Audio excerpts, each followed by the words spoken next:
Want to see a cool workflow to create exploded views for your drawings?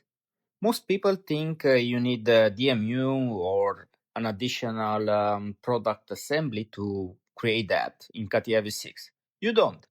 If you have design review, you can still create an exploded view and reuse it later in your drawings. I start with assembly design where I insert a product markup. Then I switch to the design review and I will create a couple of slides like an ISO view, a main view, and an exploded view. To create that exploded view, I will use assembly design, use the compass, and I will position the components until I'm happy with the layout. Once that looks nice and clear, I will start creating my drawing.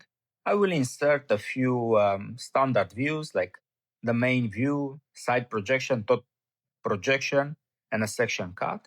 And of course, I will insert an ISO view by selecting that slide of our exploded view that I created early in the design review.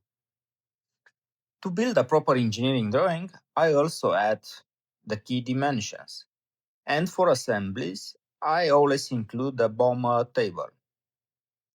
The BOM allows me to add balloons and callouts, so every component is clearly identified. As you can see, the drawing is now complete, including this exploded view.